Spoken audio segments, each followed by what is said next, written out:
Buenas tardes con todas y con todos. Reciban un cordial saludo de la Comisión Permanente de Acceso a la Justicia de Personas en Condición de Vulnerabilidad y Justicia en tu Comunidad. Continuando con nuestro ciclo de videoconferencias, en esta oportunidad nos acompaña el doctor Hernán Laime Yepes, juez superior de la Corte Superior de Justicia de Puno, docente de pre- y posgrado en la ciudad de Juliaca, quien nos va a presentar el tema la justicia penal juvenil en la emergencia sanitaria. No se olviden de dejarnos sus comentarios sus consultas en los comentarios para que el doctor al final de su exposición los responda muy amablemente. Adelante, doctor. Muchas gracias, Claudia. Solo una pequeña corrección.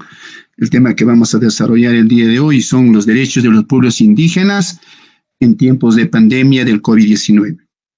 Mis primeras palabras son de agradecimiento a la presidenta de la Comisión Permanente de Acceso a la Justicia de las Personas en Condición de Vulnerabilidad, en este caso la doctora Janet Tello Girardi.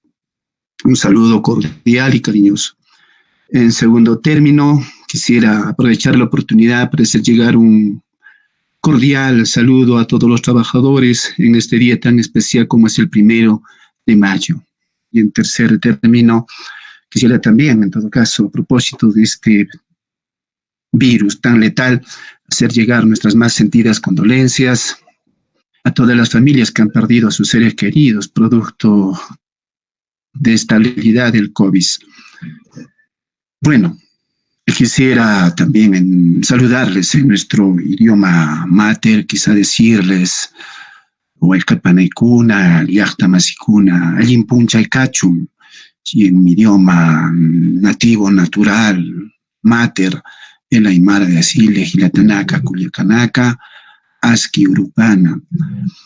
Me encantaría muchísimo de repente dar esta charla en nuestros idiomas nativos, pero lamentablemente este idioma del español pues tiene una incidencia fuerte en todo caso en nuestro país, no obstante que son 48 idiomas que se encuentran en Perú.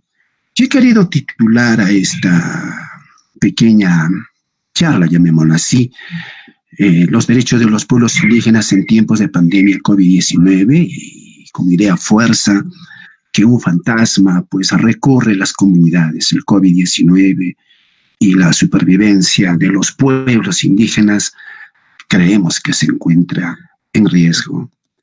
Y en esta charla no podía estar ausente ese inmortal poeta nacional nuestro, César Vallejo, quien en ese maravilloso, extraordinario poema, Los 9 monstruos, decía, y desgraciadamente el dolor crece en el mundo a cada rato, crece a 30 minutos por segundo, paso a paso.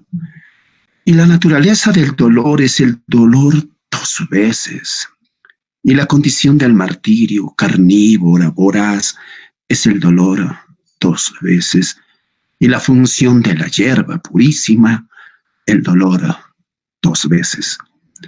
Y el bien de ser, dolemos doblemente.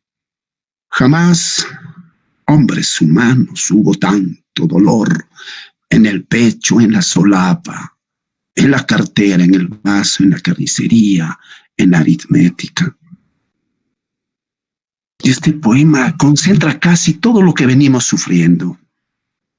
Y si nos ponemos a pensar, y si tuviésemos que hablar de lo que significa el COVID en estos tiempos, que afecta la vida de millones de personas en todos los continentes, todos los canales de televisión del mundo se preocupan de este tema.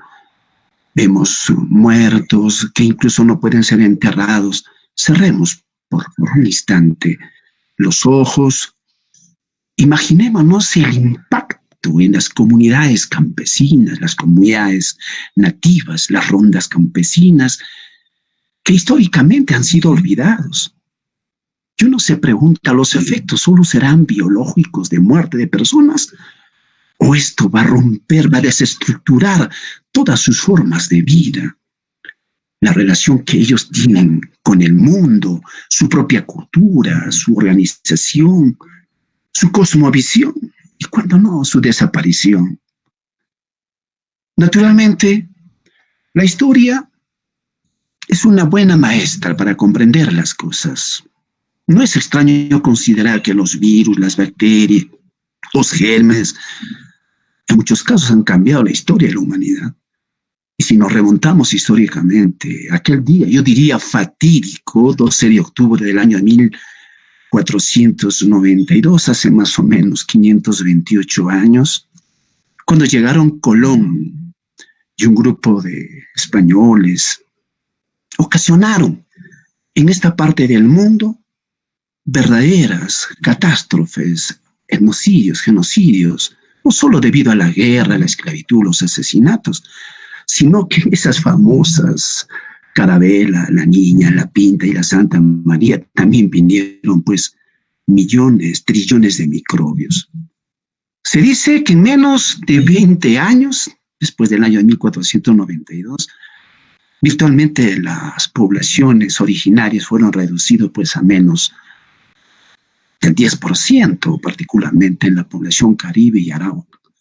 Entonces, esta historia que se ha dado en otros lugares del mundo de similar forma, con invasiones de algunos sobre otros, en el Perú en el año de 1532, todavía cuando llegaba Pizarro, Cajamarca, captura Atahualpa, no obstante el rescate, finalmente lo asesina, diríamos así, se dice que había 12 millones de habitantes en este lugar del mundo y fue reducido a menos de 1 millón.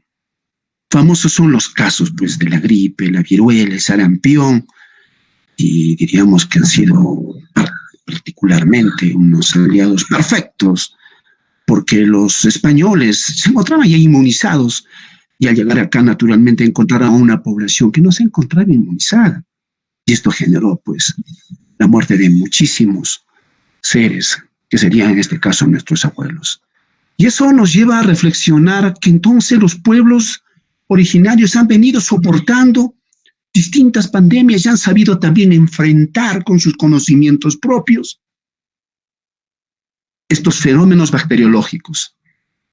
Los grupos humanos más vulnerables al COVID, entre otros, son los pueblos indígenas.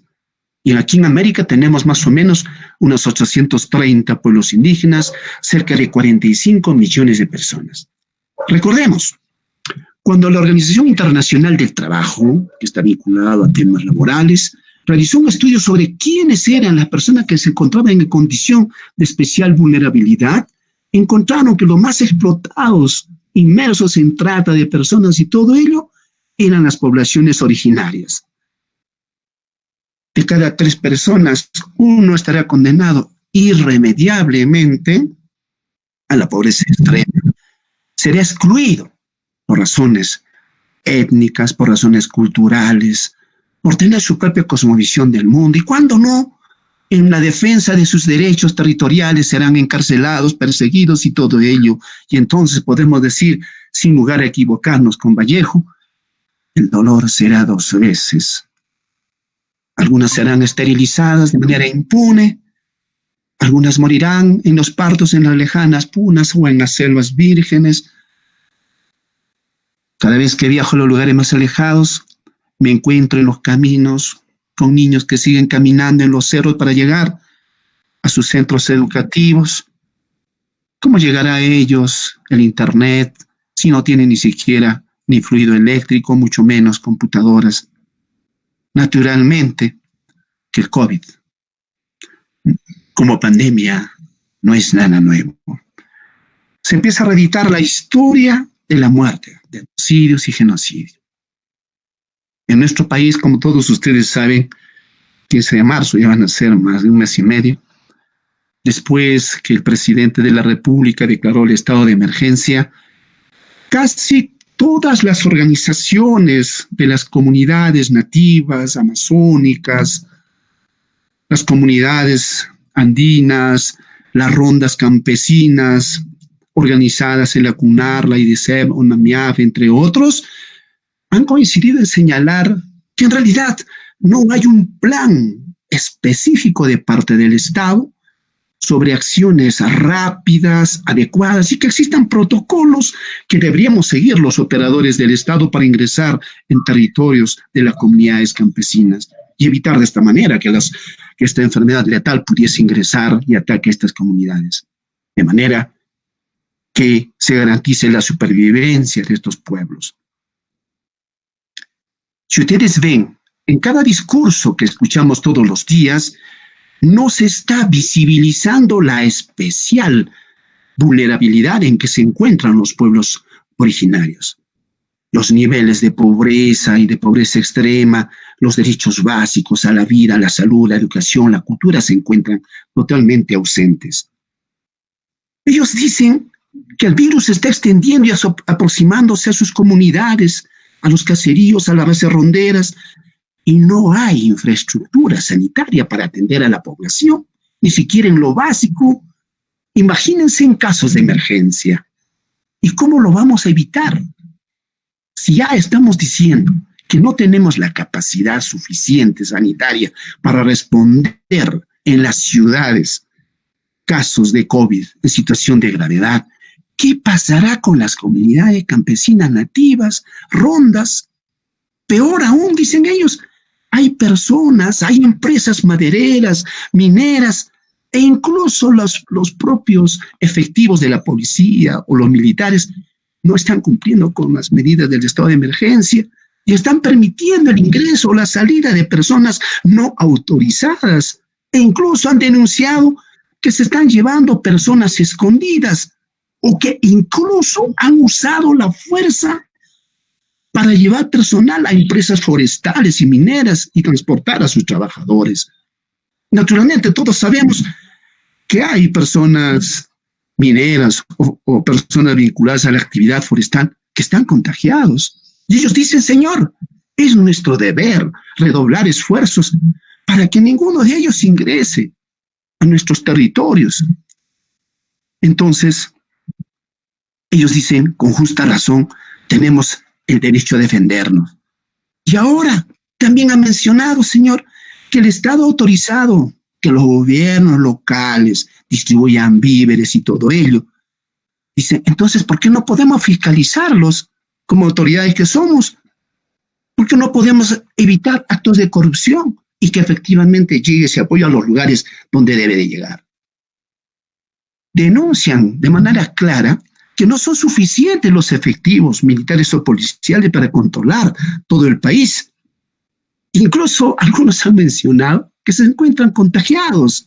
Aquí en Puno, en un lugar que yo jamás había pensado que podía llegar el COVID, Cojata, que es la capital del cielo, un lugar sumamente cerca de la frontera de Bolivia. Habían 8 efectivos policiales y estaban contagiados, dice.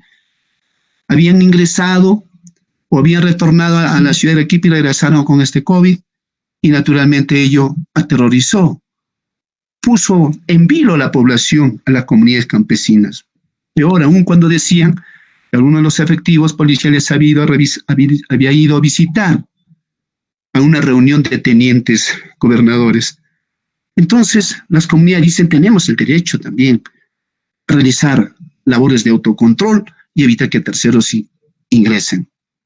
Han denunciado que hay un descontrol en las carreteras, en los ríos, particularmente en la selva, en las zonas de frontera, Tumbes, Loreto, entre otros, para que incluso han puesto sus tranqueras, sus casetas de control para que no ingresen personas extrañas. Siempre me llaman ronderos, comuneros y me dicen, doctor, ¿qué hacemos acá? Hay personas extrañas que están viniendo a vendernos el productos alimentarios a precios que están por encima de lo normal. Y nosotros, cuando queremos venderle nuestra carne de oveja, etcétera, no nos pagan el precio que correspondía. Entonces, ellos se sienten totalmente desprotegidos. Exigen que las autoridades militares, policiales y del Estado cumplan sus funciones a cabalidad, porque de lo contrario, ya han amenazado, han dicho que van a ser denunciados. Amén de la ausencia o la falta de equipamiento de los centros y postas de salud. No se tiene lo que corresponde. Además, han llamado a que el Estado participe con ellos. Y nosotros en realidad no lo hemos hecho.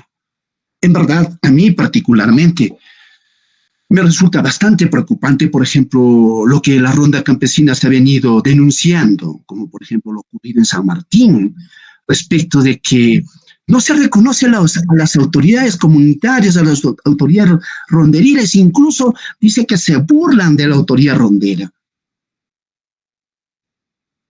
Es más, las propias rondas han encontrado en vehículos que habían sido supervisados por la policía personas que estaban siendo trasladadas.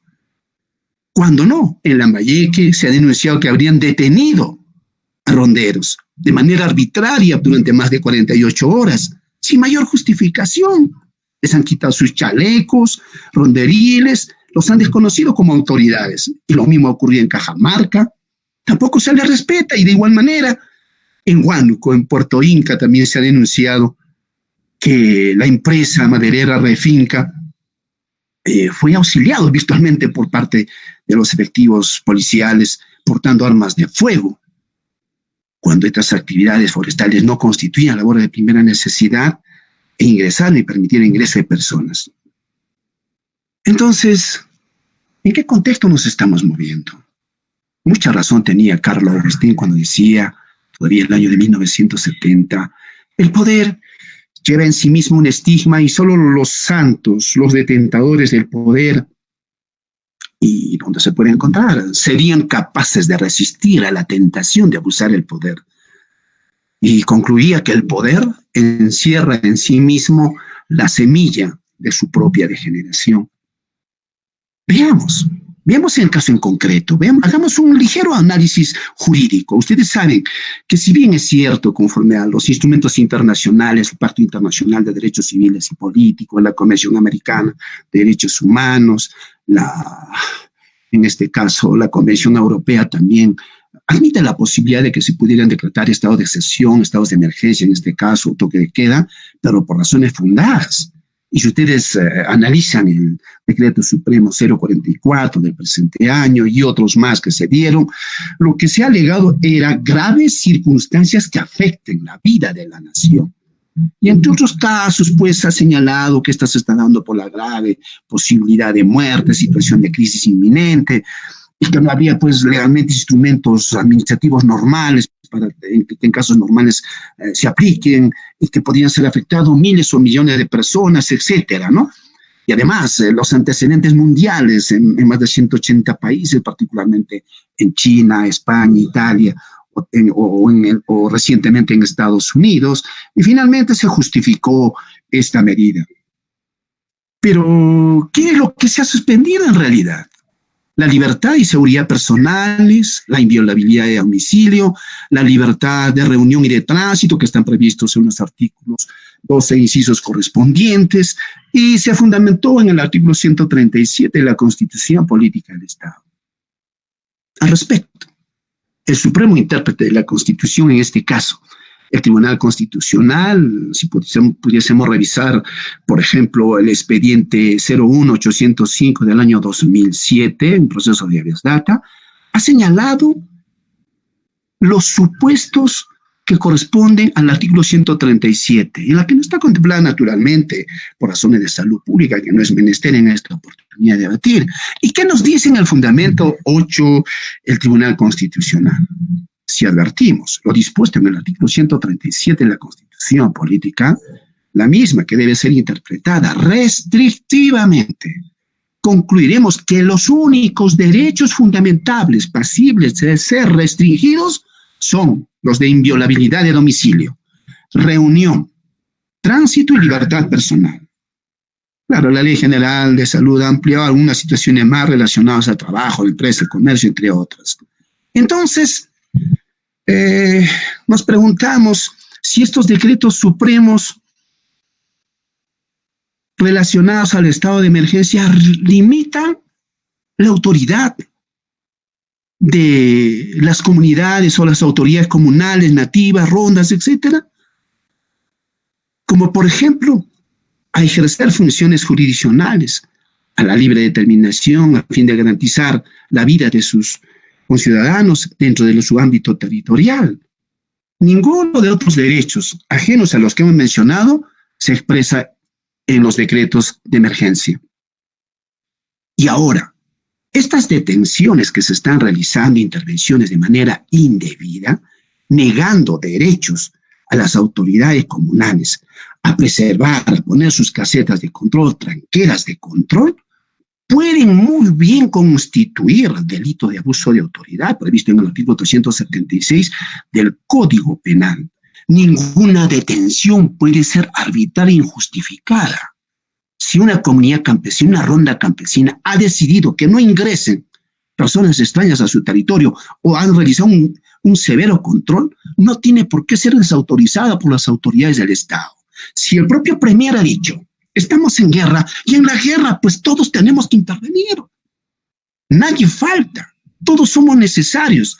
Y sin embargo, al desconocer a las autoridades comunales, lo que están haciendo es vulnerar la capacidad de respuesta del Estado en alianza con las autoridades comunales. Y al respecto, ya la Corte Suprema de Justicia del Perú, en el Acuerdo Plenario 05-2019, y ojo, pestaña y oreja, ha establecido claramente que la eximente de obrar en cumplimiento de un deber no comprende los tratos inhumanos, es decir, no pueden ser golpeados, maltratados, torturados las autoridades comunales, inhumanos o degradantes, prohibidos en la Constitución política e internacionalmente, pues suponen, dice la Corte Suprema, un atentado grave contra la dignidad de la persona, por lo que para apreciarse esta causa de justificación, porque ellos van a decir, señor, yo me estoy amparando un decreto supremo, me permite, señor, pero no está permitido el uso abusivo de la fuerza.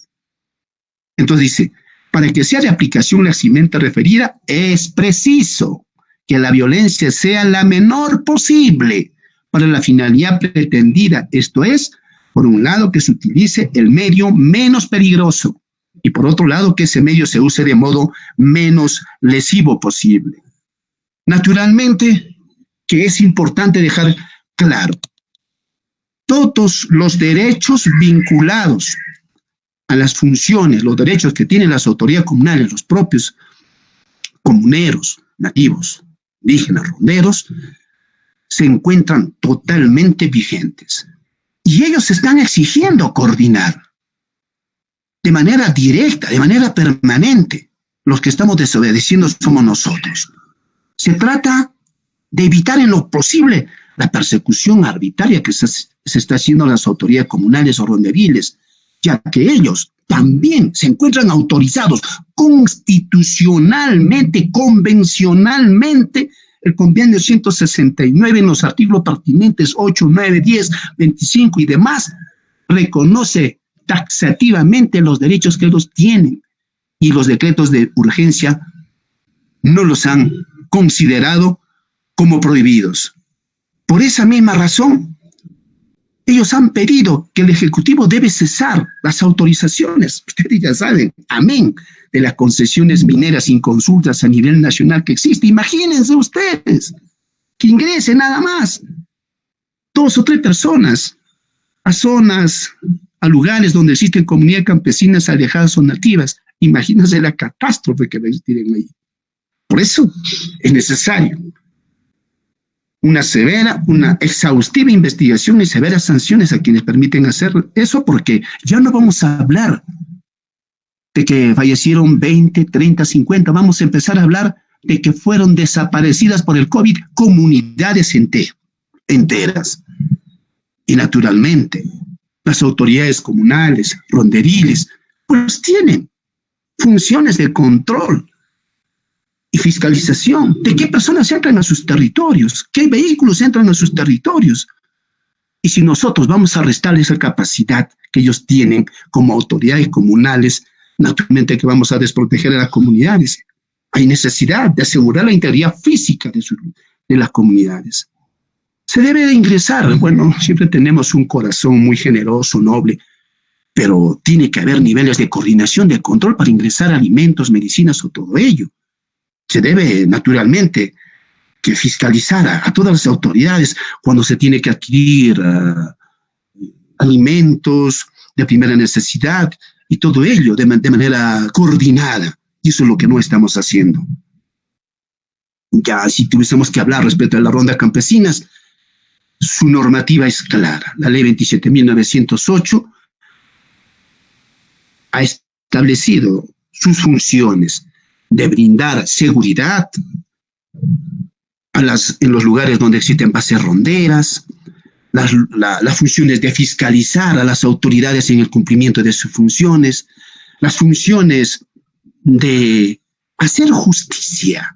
Hace unos días me llamó unas hermanas acá en las alturas de Santa Lucía y me decía que se había producido un robo por parte de 2 adolescentes y que la ronda lo había intervenido y que como habían decretado el estado de emergencia, pues no podían reunirse porque ellos no hacen justicia. La justicia rondera no se hace por 1 o 2 personas, sino que por su propia naturaleza tienen que reunirse los hermanos ronderos y tomar las decisiones que correspondan.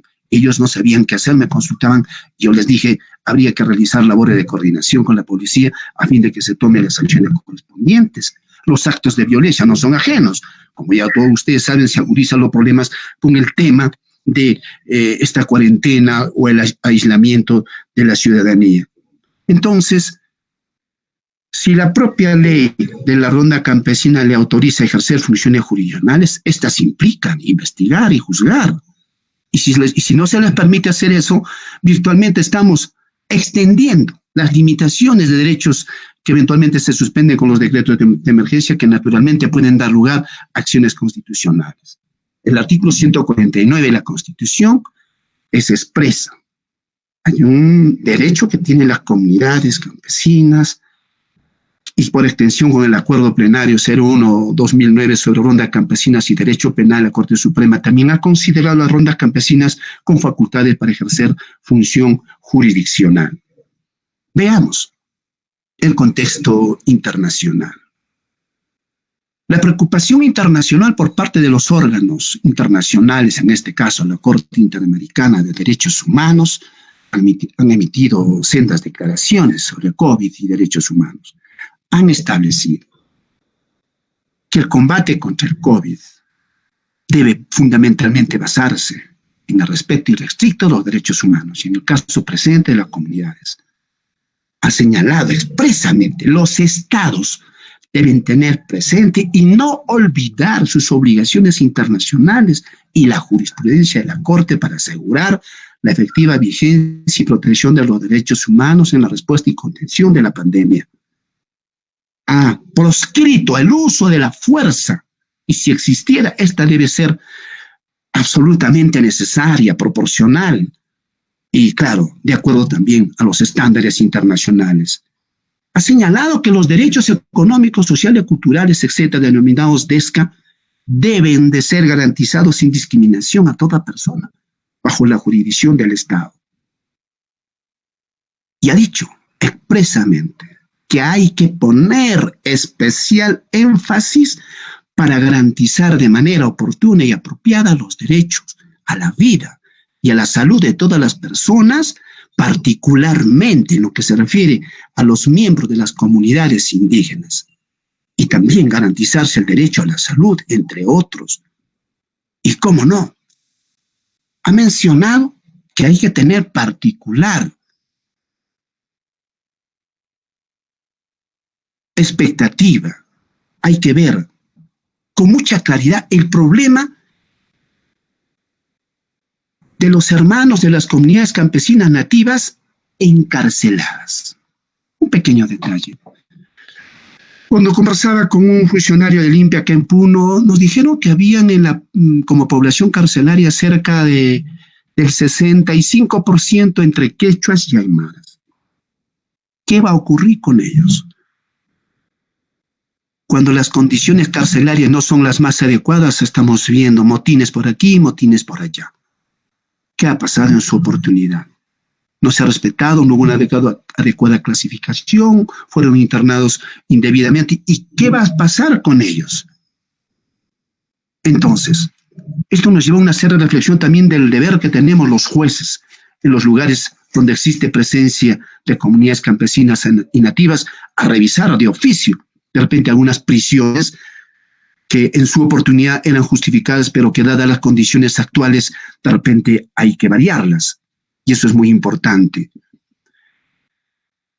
¿Qué ha pasado respecto del Comité de Derechos Económicos, Sociales y Culturales?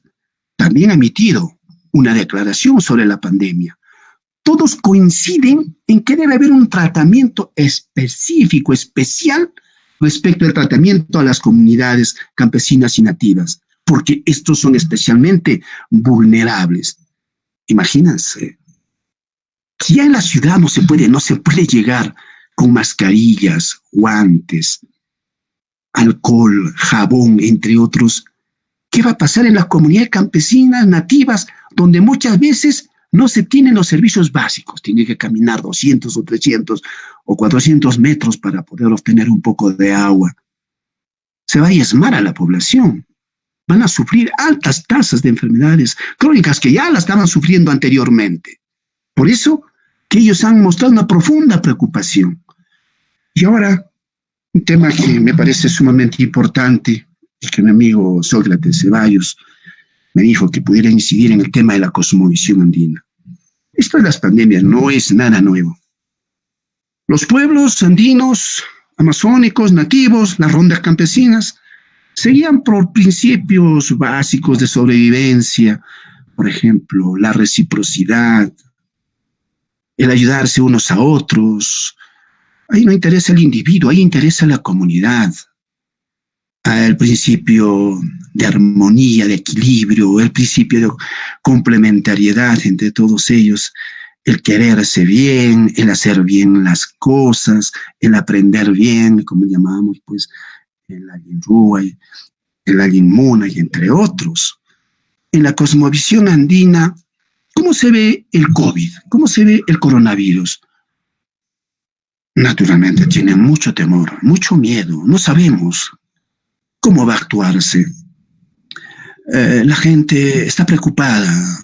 Me llamaron comuneros, tenientes, gobernadores, y ellos habían decidido, particularmente acá han dicho, si en las ciudades no nos pueden atender, en los hospitales no existen, ¿qué vamos a hacer nosotros? Llamaron a una reunión de sabios andinos para ver cómo es que van a superar estos síntomas del COVID, como por ejemplo la fiebre alta, la tos. Y naturalmente en el mundo andino tenemos nuestras propias maneras de enfrentar las enfermedades. Ustedes verán que ahí, por ejemplo, hay cosas sagradas para el hombre andino. La tierra es sagrada, la tierra no le pertenece, el hombre pertenece a la tierra. El agua no es un recurso más, el agua es la sangre de la tierra, la leche de la tierra, las venas de la tierra, los apus tutelares. Los cerros no son simplemente cerros donde existen rocas o recursos mineros, son sus padres.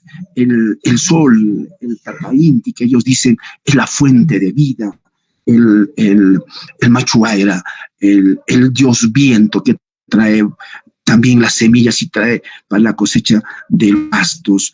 Todo tiene un sentido en la cosmovisión andina, de manera que ellos consideran que hay condiciones, diríamos así, de respuesta conforme a sus tradiciones respecto de lo que significa el COVID.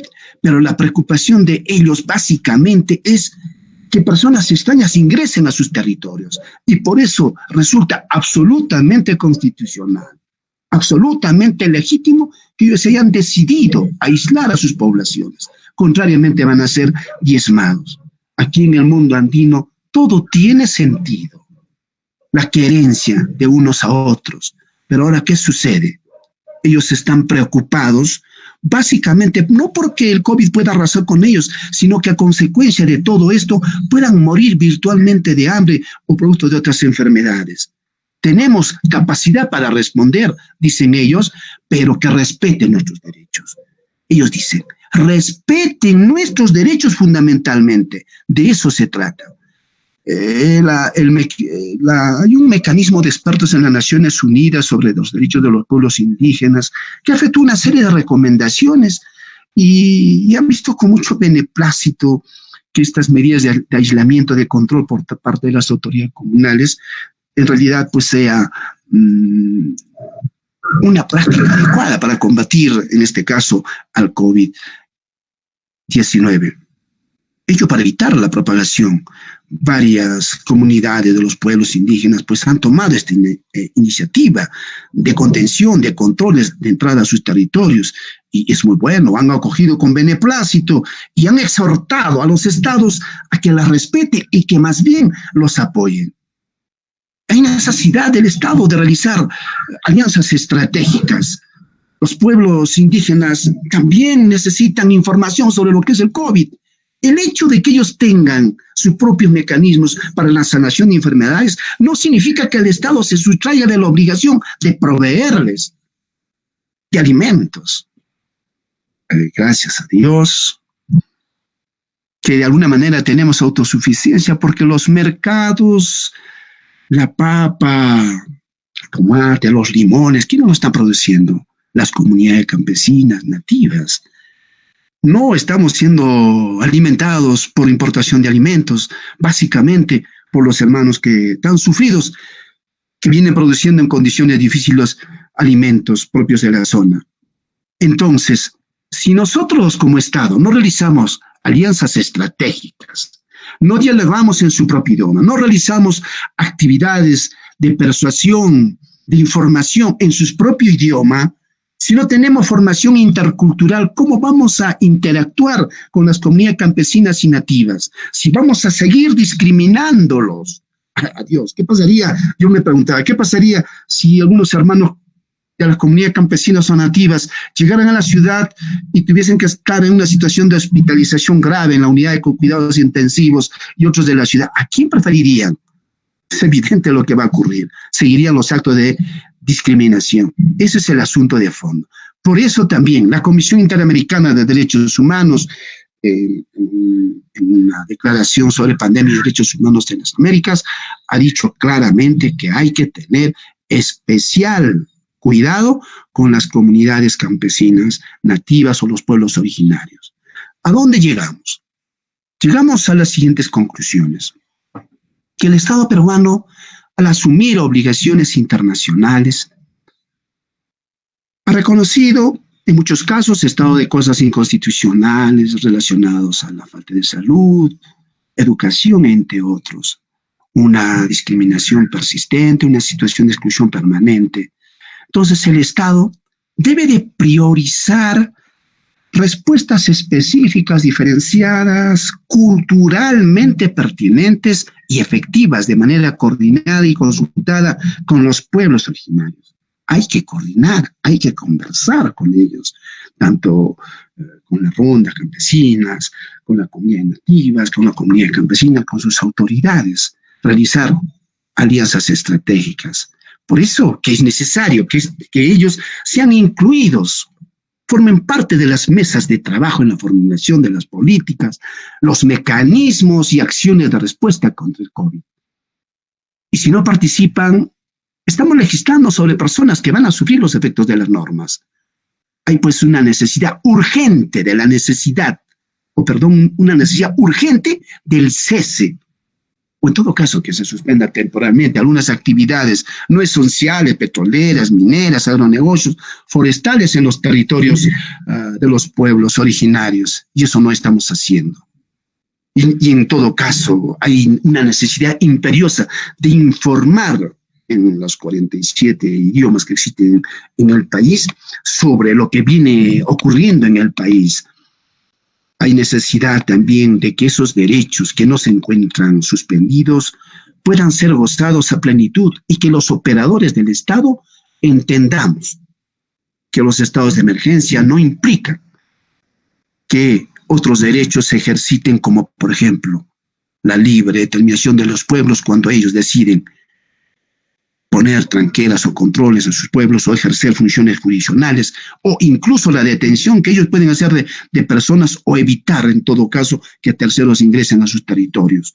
Y en cuanto a la seguridad alimentaria, hay necesidad de que lleguen los alimentos, pero sería ideal, sería fundamental que el Estado, por ejemplo, pudiese comprar los alimentos de los productores, una manera de subsidio que pudieran hacer y a la vez entregarles en las ciudades. y evitar que se estén pudriendo los limones, la fruta en diversos lugares. Y esto sería muy importante. Y también habría que desarrollar en folletos los protocolos adecuados de cómo deberíamos ingresar a las comunidades nativas y peor a los pueblos no contactados. Por eso hay una necesidad del Estado que se garantice la integridad no solo física, sino que también hay que garantizar el aspecto territorial de los pueblos indígenas. No se puede permitir, nadie puede entrar a su casa sin que tenga el permiso adecuado. Igual ocurre en la comunidad campesina. Sin territorio, los pueblos no existen, desaparecen. Y hay que, de esa manera, garantizar, en todo caso, estas cuarentenas de manera efectiva. Hay que también ver el tema de la educación. ¿Qué vamos a hacer si en los lugares más alejados no se tiene fluido eléctrico? ¿Cómo van a estudiar los muchachos? ¿Cómo van a estudiar los niños si no hay computadoras? ¿Qué va a pasar con todo esto? ¿Qué va a suceder cuando haya actos delictivos? ¿Qué va a suceder? En todo caso, lo que tenemos que evaluar es que los derechos a la justicia, a hacer justicia por sus propios mecanismos, a la salud, al trabajo, a mantener su cultura, a preservar sus costumbres, no están suspendidas. Y también habría que ver que el Estado tiene la obligación de promoverlas, ¿no? Y eso no se está realizando. En todo caso, también, como dicen, pues hay que asignar recursos específicos. Se ha hablado de que se va a dar un bono especial a las zonas rurales, pero hay que realizar una adecuada identificación. Habría que establecer quiénes realmente viven en el campo para que puedan ser beneficiarios de ello. Pero más que eso, creemos que los hermanos en el campo necesitan el apoyo de todos nosotros. Y en esta guerra contra la pandemia, en realidad, todos somos necesarios, claro. Ello implica un acto de desprendimiento, de colaboración a los actos que se vienen realizando de protección de los territorios. No en vano, el Papa Francisco, cuando visitó el Perú, Madre de Dios, en algún momento pidió perdón, dijo, perdón hermanos, y gritó a los hermanos de la comunidad nativa, y dijo, es indispensable prestar especial atención a las comunidades aborígenes con sus tradiciones culturales. Los indígenas no son una simple minoría, entre otras, sino que deben convertirse en los principales interlocutores, sobre todo a la hora de avanzar en grandes proyectos que afectan sus espacios. Y la lucha contra el COVID es el proyecto más grande de defensa de la vida. Y nadie está de más. Y por eso quisiera este ligero compartir sobre los derechos de los pueblos indígenas y que más bien debe realizarse a plenitud su ejercicio, terminar también con Vallejo, cuando decía, señor ministro de Salud, ¿qué hacer? Desgraciadamente, hombre, humanos, hay muchísimo que hacer. Tenemos el inexorable deber moral, ético, diríamos hasta religioso, de asumir la defensa de los pueblos indígenas. Si desaparece un pueblo indígena, desaparece la nación. Y eso es perder nuestra historia. Muchas gracias. Agradecemos al doctor Yepes por su excelente exposición y les agradecemos a todos y a todas ustedes por su atención. Si les gustó esta exposición y todo nuestro ciclo de videoconferencias, por favor no se olviden de darle like a nuestra página y compartirla con todos sus contactos. Muy buenas tardes. A ver, hemos tenido error, continuamos con la ronda de preguntas. La primera pregunta viene de parte de Xiomara. ¿Qué opina usted sobre el trabajo de los ronderos comuneros que, a pesar de no tener los EPPS, cumplen una digna función de orden y de hacer justicia? Asimismo, ¿qué propone para implementar la norma y las políticas públicas de ese sector? Bueno, Claudia, ¿vamos a responder pregunta por pregunta o la vamos a hacer de manera conjunta?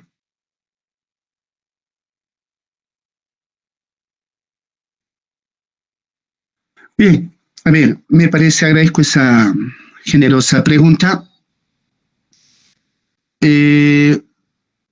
Las rondas campesinas en el Perú constituye el movimiento campesino más importante de los últimos 40 años. Hemos estado trabajando cerca de ellos, cerca más o menos ya 13 o 14 años.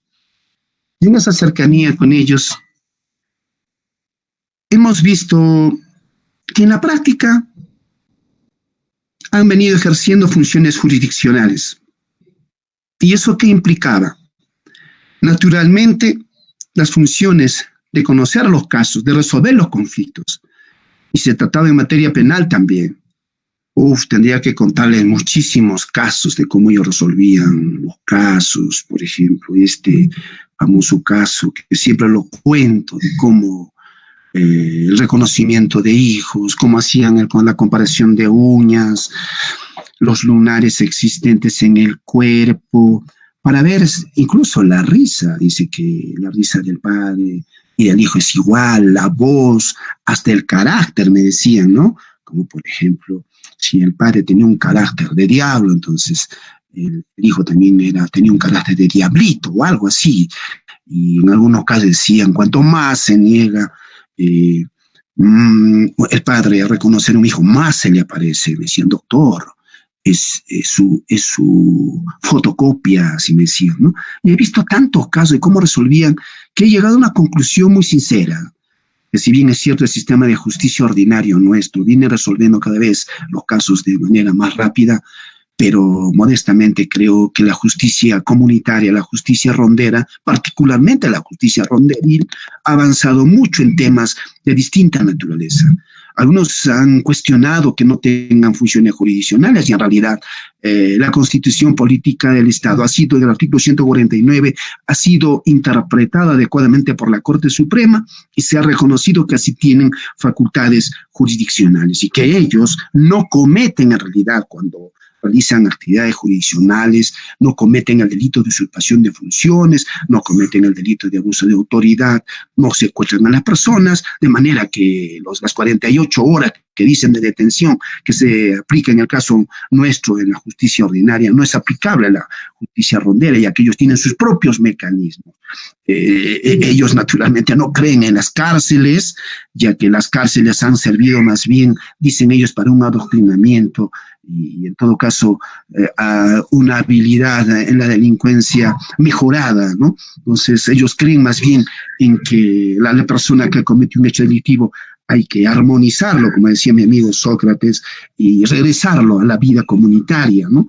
Ahí tienen sus famosas sanciones, como es el caso de la cadena ronderil, la penca, en este caso la ortiga en algunos lugares, en distintos, o el agua misma. Bueno, muchos han cuestionado que estos eran violatorios de derechos humanos, pero en los 14 años que estoy cerca de ellos, nunca en presencia mía, por lo menos, nunca he visto un exceso. Claro, deben haberlos, pero yo entiendo que también la justicia ordinaria, las autoridades del Estado, debemos de coordinar de manera estrecha. He visto reuniones de 2.000, 3.000 o 5.000 hermanos ronderos y la ausencia total del Estado.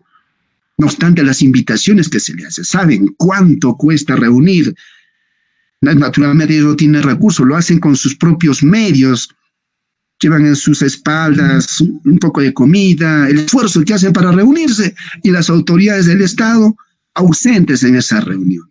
Ellos tienen facultades para impartir justicia, lo ha establecido ya la Corte Suprema y también ha establecido el convenio 169 que los pueblos originarios, en este caso las rondas campesinas, se forman dentro o fuera de la comunidad campesina de los otros poblados, pero están en condiciones de considerarse pueblos indígenas conforme a su propia ley, es decir, que les es aplicable los derechos de los pueblos indígenas en la ronda campesina. Sí pueden impartir justicia, eso es totalmente claro, y eso debemos entenderlo. Policías, jueces, militares, fiscales, y también deben entenderlo los del INPE. En una oportunidad a un personal del INPE le dije, ¿y qué pasaría si un hermano rondero decide que determinada persona pueda cumplir 5 años de pena privativa de libertad en un establecimiento penitenciario? ¿Usted acataría o no la orden? Y él dijo, la verdad que, siendo sinceros, no, porque tendría que ser un juez. Pero si es una autoridad jurisdiccional, ¿por qué no podía acatarse? Igual le pregunté a un señor que era de una empresa minera y le dije, si la ronda estableciera determinado monto de dinero para que un trabajador suyo pueda pasarle pensión alimentaria, ¿usted cumpliría la norma o no? Y dijo, la verdad, doctor, que déjame pensarlo un rato, la verdad que no, porque tendría que hacérmelo el juez. Entonces, y así podríamos seguir poniendo ejemplos, se trata de que el Estado como tal entienda definitivamente que no solamente hay autoridades ordinarias del Estado, sino también que hay otras autoridades con capacidades para resolver casos y reconocidos no solo constitucionalmente, sino en los instrumentos internacionales. No sé si esto satisface la pregunta formulada. Silvia pregunta, en esta cuarentena, las comunidades indígenas, nativas, campesinas, ¿podrán hacer retenciones a un infractor de medidas para contrarrestar al COVID-19? ¿Por cuántas horas o tiempo lo pueden aplicar, considerando que la justicia indígena es un mecanismo de control social? Como dije, miren, ¿qué pasa si una persona está incumpliendo la cuarentena en los territorios ronderos o comunales o nativos? La norma no dice cuántas horas debe estar detenido, pero ellos tienen mecanismos propios para resolver los casos. Seguramente, conforme a sus costumbres, van a decidir qué acciones tomar. Los van a llevar seguramente a las bases ronderas o a los centros comunales, etcétera, donde de acuerdo a una reunión ligera, seguramente ahora también con las precauciones que establece el caso, tendrán ellos que tomar una decisión adecuada. Algunos han dicho, no, señor, los están golpeando, maltratando. Pues no hay que considerar que esto sea pues una praxis común. Los ronderos, los comuneros, siempre han sido prudentes en sus decisiones. Bueno, nos llevan de lejos, ¿no? En lo que se llama una justicia conforme al sentido común. Ellos están en la facultad de detener personas que vulneren, ¿no? En este caso, la cuarentena. Porque si se ha establecido un aislamiento de las personas, quédate en tu casa, y también en este caso, quédate en tu comunidad, y alguien vulnera, ellos están plenamente facultados para realizar esas detenciones. ¿Cuánto tiempo lo van a hacer? Será según las circunstancias. No hay norma que diga que sea 48 horas. Ellos tienen sus propios mecanismos. La justicia ordinaria, por ejemplo, para la investigación de un delito, pues a veces tiene que disponer la prisión preventiva por 9 meses, ampliable a 18, en algunos casos 36 meses, y a la justicia comunitaria, que muchas veces los tienen 5, 6, 7 días, dicen, señor, qué horror. ¿Cómo que qué horror? ¿Y la prisión que necesitamos nosotros, los jueces? ¿Cuánto tiempo los tenemos en situación de procesados? Creo que más bien vale una exhortación, y hay que exhortar a todas las autoridades,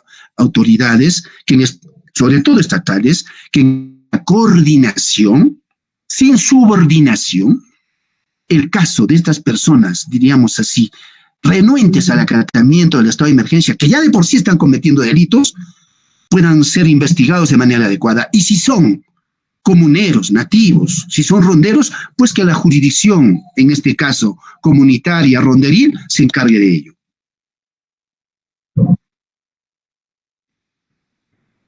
Adrián pregunta, ¿el Poder Judicial del Perú debe intervenir con capacitaciones hacia las rondas campesinas sobre el ejercicio de sus deberes?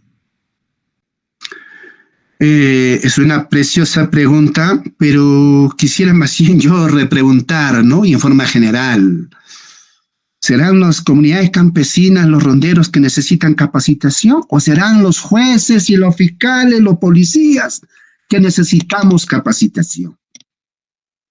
El asunto es claro. Hemos tenido una reunión en la Comisión Nacional de Justicia Indígena del Poder Judicial y se ha llegado al convencimiento de que debemos de incidir en la capacitación más bien a los jueces para no negar el derecho que ellos tienen a ejercer funciones jurisdiccionales.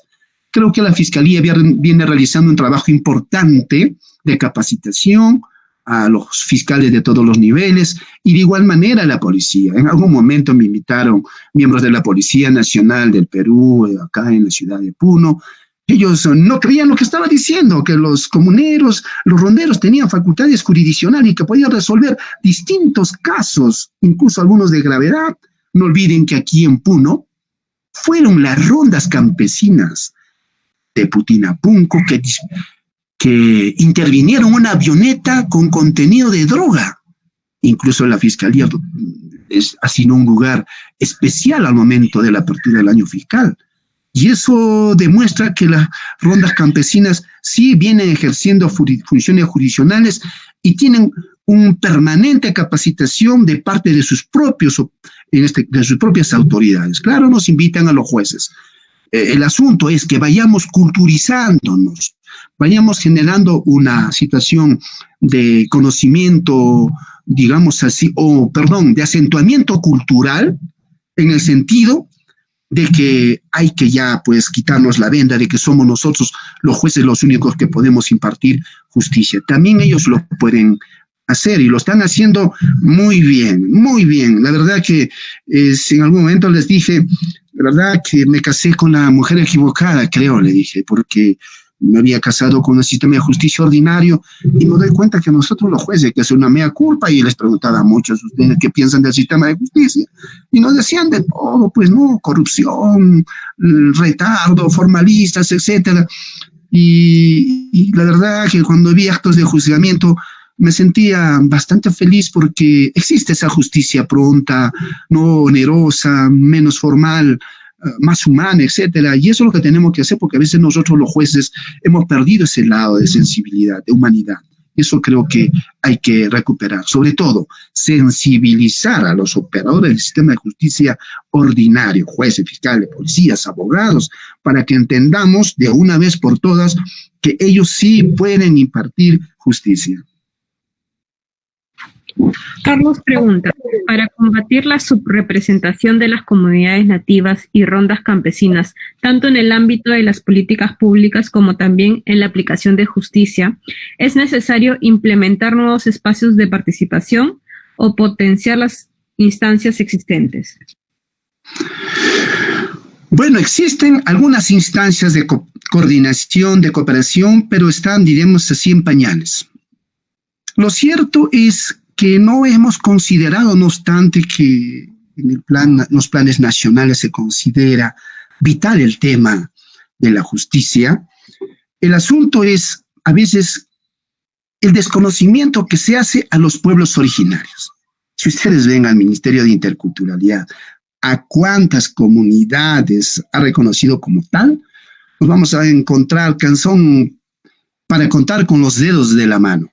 Y naturalmente el trasfondo es que no se quiere pues, realizar los procesos de consultas sobre territorios, actividades en territorios indígenas. Aquí, por ejemplo, en Puno hubo un caso donde se había concesionado territorios donde estaban las chulpas de Siyustani, estaba la municipalidad, estaba la plaza de armas concesionada. Entonces, acá tenemos que sincerarnos. En una oportunidad, un miembro del Tribunal Constitucional que visitó la tierra acá me dijo, señor, acabo de llegar de un pueblo donde solamente se habla aymara. ¿Que existe todavía la aymara? Me dijo. Entonces, si no conocemos el Perú, si no nos ensuciamos, como dicen los zapatos, si no nos bajamos de nuestros hoteles de 5 estrellas, no sé, ¿cómo es que podemos coordinar, cooperar entre las autoridades comunales, las comunidades campesinas, las comunidades nativas, si no hay esa voluntad política de hacerlos parte? Los nuevos conceptos de gobernabilidad ya van ingresando por otro tema. ¿Quiénes en realidad tienen las cuotas de poder? Y naturalmente las cuotas de poder hay que ir fortaleciéndolas en otros operadores. Por ejemplo, a nivel de los territorios comunales hay que darle la plena confianza, hay que reconocer las decisiones que toman las comunidades campesinas, las comunidades nativas, en otros lugares donde no existen autoridades comunales o nativas, las rondas campesinas, o dentro de las comunidades las rondas campesinas. Y naturalmente la existencia de estas organizaciones no requiere, conforme a los mandatos convencionales de formalismos, pero naturalmente los policías, la fiscalía, cuando son intervenidos algunas personas, digamos, dedicadas a actividades delictivas, ¿qué le piden? Le piden identificación a los ronderos y le piden que estén inscritos en los registros públicos. Y naturalmente No es necesario ello, pero sin embargo se tiene que hacer para de repente superar estos formalismos que niegan en el fondo la condición de indígenas. Yo he ido a tantos lugares, no solo acá en Puno, sino a nivel del norte y de la selva central, donde he visto que efectivamente los pueblos originarios están más vivos que nunca, que a veces por limitaciones económicas no han logrado la formalización correspondiente, pero ello no es óbice para que el Estado pueda interactuar con ellos. La última pregunta es de Jessica.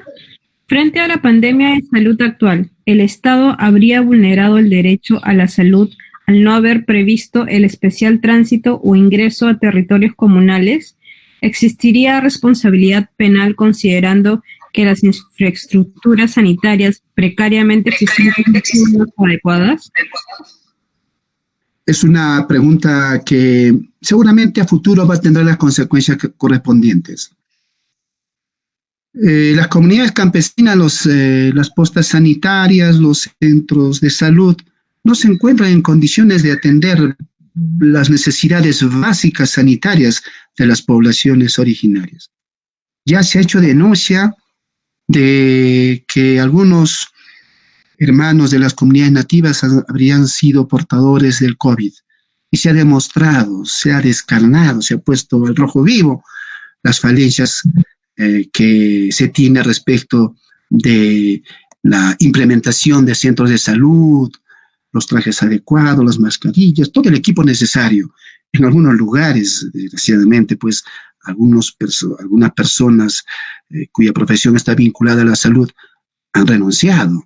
Pues yo creo que el Estado en su momento, en caso de ocasionarse graves, en todo caso, lesiones a la integridad de las comunidades campesinas, ya sea por la muerte o por afectación de sus territorios u otros, seguramente serán objeto de denuncia a través de los mecanismos que establece la ley.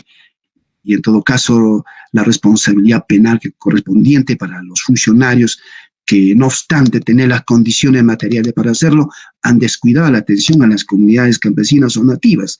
Eso es evidente. Y peor aún si es que ahí hubiesen actos de corrupción. En realidad, la responsabilidad no solo sería de carácter penal, de repente civil y de otra índole. Por eso hemos dicho a las rondas, realicen labores también de fiscalización. Si es que hubiese abusos, etcétera, y todo ello, tanto en la distribución de medicinas y todo ello, que hayan sido pasibles de manejo inadecuado, formulen las denuncias penales. Pero, doctor, ¿dónde vamos a denunciar si no sabemos cómo hacerlo? Entonces, nos encontramos también ante la ausencia adecuada de información a los propios líderes ronderos, líderes comunales, para que accionen los mecanismos de control que tiene el propio Estado. Muy bien, agradecemos nuevamente al doctor Hernán Laime por su participación y les agradecemos a todos y a todas por su atención. Muy buenas tardes. Un abrazo a todos. Muchísimas gracias.